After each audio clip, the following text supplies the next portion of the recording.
Coach Corey Wayne, and this is my video coaching newsletter. And the topic of today's newsletter is going to be, I realized I could do better. Well, I've got an email here from a guy who originally I started coaching him last year. He came to me like a lot of people do. He's trying to get his ex back. So he says that he followed what we discussed during our phone session. And it worked. The girl was pursuing him and chasing him and completely changed the dynamic of their interaction. But after a while, he realized that he could do better, and he told her not to get in touch with him anymore. And so he's got a woman that's basically been his fuck buddy for about the past 5 months, and he's dating different women, but he's at the point now, he's like, wow, I got options, so I'm not looking for a relationship. I just want to play the field a little bit. And so he's got this woman, he's been kind of his fuck buddy basically for 5 months, and she's always wanting to get serious. So he asked my opinion on what he can do to keep things casual, because just recently he could tell that she was slipping away, and she started rubbing another dude in his face because she wants to be exclusive with him.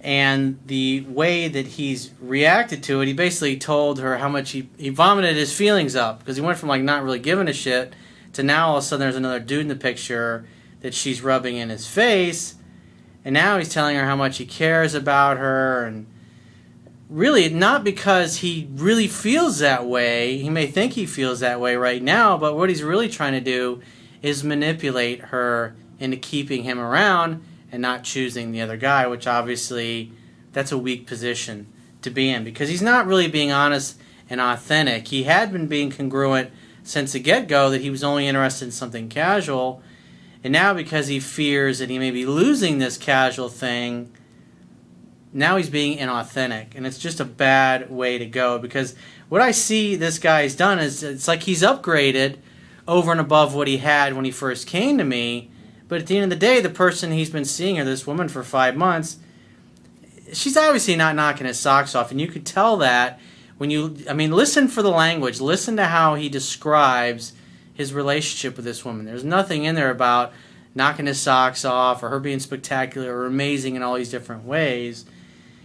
It's better than where he was, but obviously it's not where he really wants to be. And I see so many people doing this, not only in my coaching practice, but in everyday life. People do this in every area of their, not just their personal lives, but with their friendships, their careers, their business, the things they tolerate from clients when they're trying to grow a business. It's just when someone's goals and values aren't aligned with your own, the hardest thing often is to walk away, to let that person go and to keep circulating. Because if you don't, then you end up settling, and before you know it, years of your life just zip by. It's just a bad precedent to set. Because that kind of thinking is what led me ultimately to get into my first marriage when I was in my mid-20s. Deep down I knew it wasn't right, but I did it anyways, because everywhere I looked, all of my friends, all my peer group, what I saw in society was, I got to conform and be like everybody else. I thought that's what everybody said was going to make me happy, even though inside it didn't feel right, because I wasn't strong enough at the time to listen to my feelings, to trust that. It's like what Wayne Dyer says, when you trust in yourself, you're trusting in the same wisdom that created you.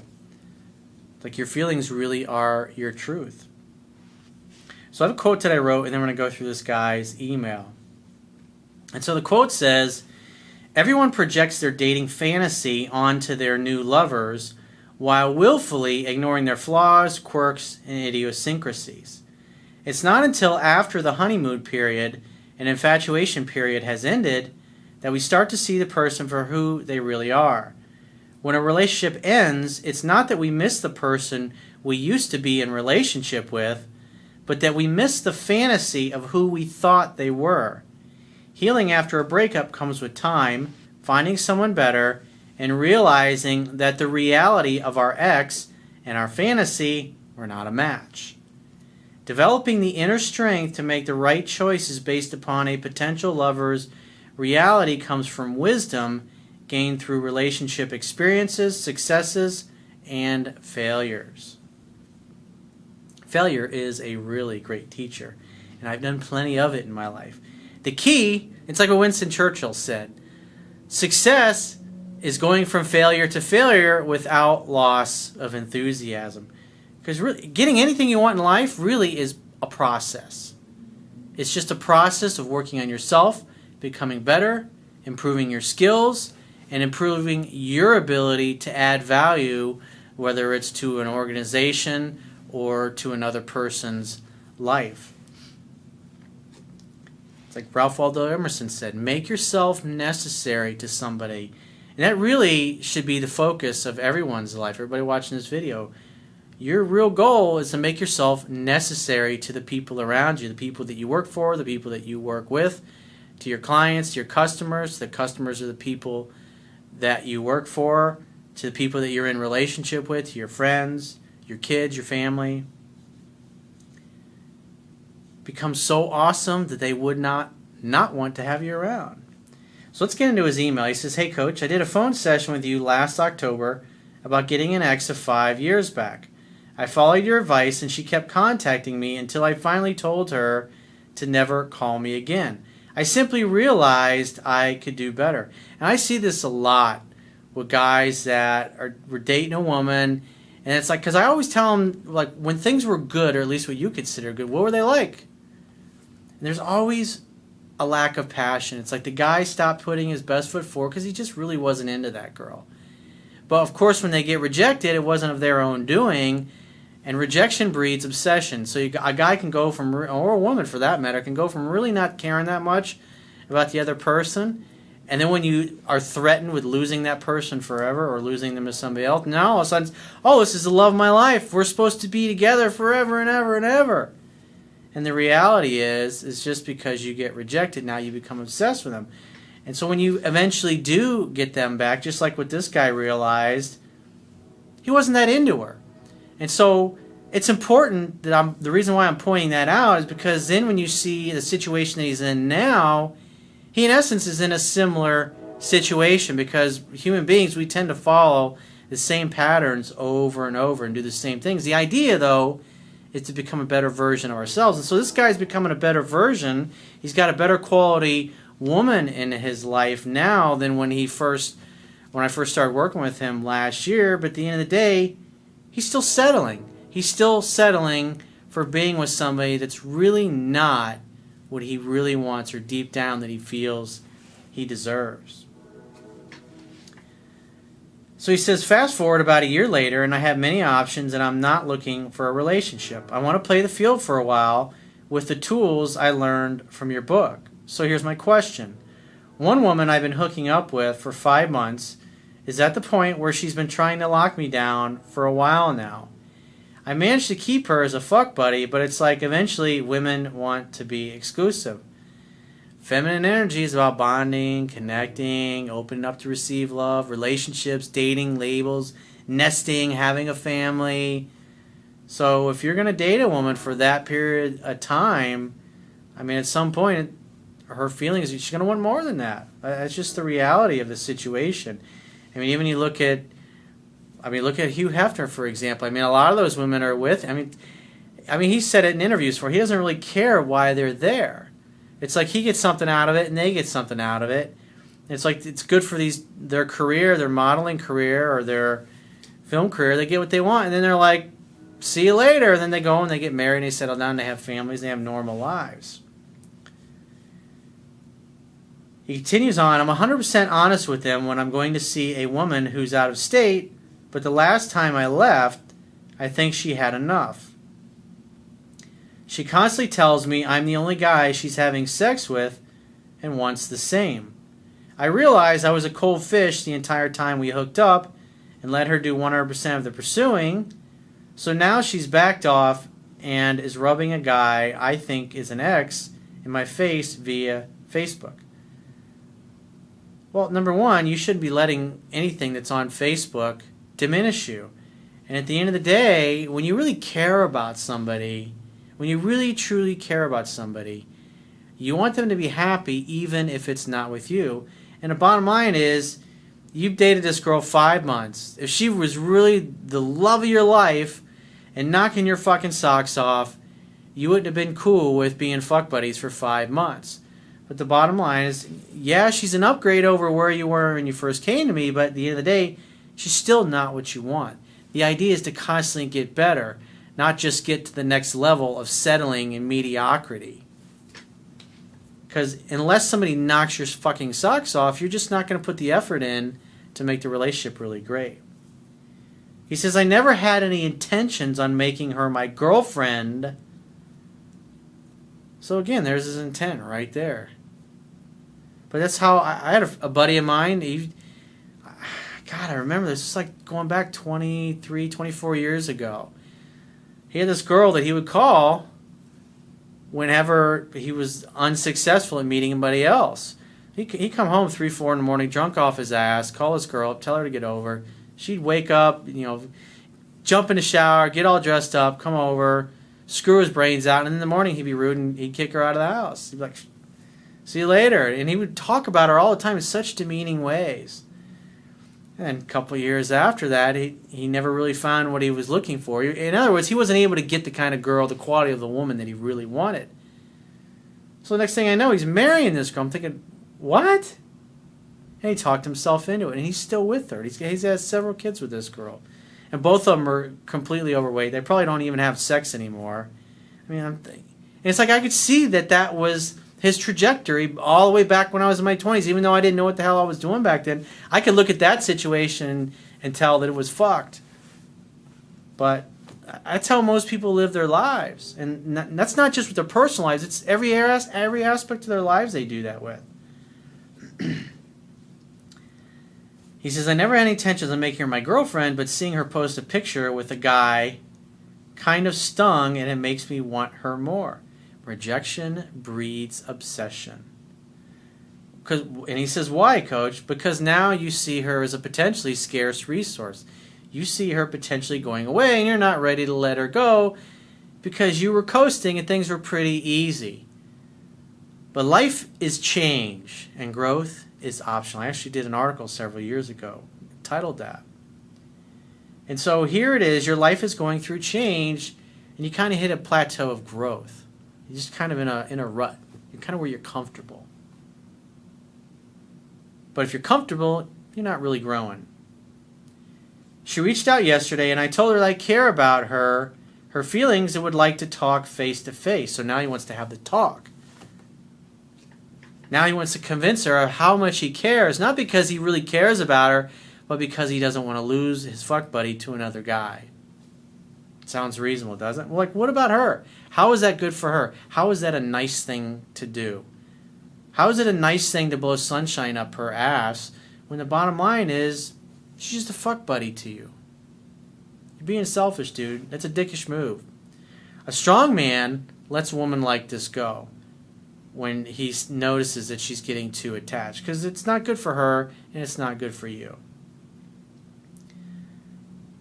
Because he gets all wrapped up emotionally in a woman like this, he could waste the next 6 months or a year of his life with a woman he already knows is not what he's really looking for, and then at the end of the day, she'll still leave him. Or at the end of the day, he'll still get tired of her and start dating somebody else. Or worse, I have guys that do things like this that I know, and then they bullshit the girl, and then they date her, and they're dating 2 or 3 other women, and eventually they all find out about each other. And it doesn't end well, and all he does is try to lie his way out of it. And he's told so many lies, he can't even keep them straight anymore. I personally wouldn't want to live that way. It's not necessary. I mean, the idea, it's like what I talk about in the article I did several years ago, how to keep a relationship casual when she wants to be serious, it's a double-edged sword. For a period of time, most women will be cool with it. But after a while, they're going to be like, this is not going anywhere. And most women want to settle down and have a lasting relationship. And once they realize that you're not going to be that person, eventually they will move on. And so it's best to let them move on, to wish them well. But hey, give me a call if it doesn't work out. But instead, he's getting to the point where he's allowing he's become attached to this woman, his fuck buddy. Now he's starting to be incongruent. In essence, he's lying to her about how much he cares just in order to keep her around. It doesn't serve her. It doesn't serve him. She says she's not screwing anyone, but quite frankly, I'm pissed she's purposely trying to get me jealous to get me to commit. Well, an alpha male would not be diminished by this. He'd be happy for her. When I talk about girlfriends and my ex-wife and that I've set up with friends of mine, they've dated and they've hooked up with friends, it's like I'm happy for them. Other people that I know, I tell them those stories, they look at me like I'm fucking crazy. It's like I want them to be happy. She said she's willing to talk, but I didn't set a date because she's playing manipulative games. Sounds like you're playing manipulative games too, dude. Hang out, have fun, hook up. Now you're complicating your relationship with your fuck buddy because you're trying to manipulate her now. I'm going to do nothing and play it by ear, but damn, it hurts and I don't know why, because I could have her if I wanted. Because you're just comfortable. You haven't found anything better than that. And until you have enough experience going from one great love of your life to the next and dating the kind of woman where you walk around and you're proud that she's on your arm, you're proud to show her off to your friends and family. Inside, you're like, yes, when you see every man and woman that walk by, you just can't take their eyes off your girl. It's great for your ego. I mean, it makes you feel good. It makes you feel awesome because you're the type of guy that everybody else envies. What does that guy have? How did he get her? What the fuck? She's way hotter than him. It's an amazing feeling. How do you keep a long-term sex playmate happy? Don't lie to her and don't mislead her about your intentions, which is what you're now starting to do. I do date her and I take her out, so maybe she feels I'm leading her on. I used my puke up your feelings free card yesterday. Well, I don't recall giving those out. But I didn't come unglued. I figured I was so cold the entire time I've known her that I could get away with telling her I actually care about her and want to go back to how we were. That's all it really is. It's not so much that you would miss her if she's gone, but you miss the idea of what you thought you had with her. And the reality, you're ignoring the fact that she wants to move on. Be happy for her. Let her move on. Encourage her to do that. Because if she does that, guess what? Then you got to go out and meet somebody new. And that's what you need. That's the only way you're going to meet the kind of woman you really want. Not by settling for another mediocre woman who's better than the last mediocre girl that you were with. So you've improved, your skills have improved, but it's like your growth stopped. You were with this one girl or trying to get her back when we first started working together, and then your growth stopped and you're now still doing the same thing in essence. The idea is to always get better until you get somebody that you get along with, you enjoy being with, you communicate really well with, they're easy to be together with them, you have similar goals, similar values, sex is amazing between the two of you, you have fun, you have great conversations with one another, you really admire her, you want the best for her, you love every second that you're around her, the sound of your voice is soothing to you, you love hearing her voice, you love seeing her name pop up in your phone when she sends you a message or she calls you. That's what you want. Like, you're not making her, she wants a guy to have a relationship with. She deserves that. And at this point, you're getting in the way of that, especially by giving her false hope and blowing sunshine up her ass in an effort to manipulate her and keep her in your life artificially when the reality is you need to let your balls drop the rest of the way and have the guts to hold out for what you want and to keep circulating. Circulation is the key to the universe, and that is the key to getting what you really want. So if you'd like to get my help personally, the quickest way is to book a paid phone, Skype, or email coaching session. You can choose any of those options by going to my website, clicking the products tab at the top of your screen, and just follow the instructions for booking whichever option works best for you. And I will talk to you soon.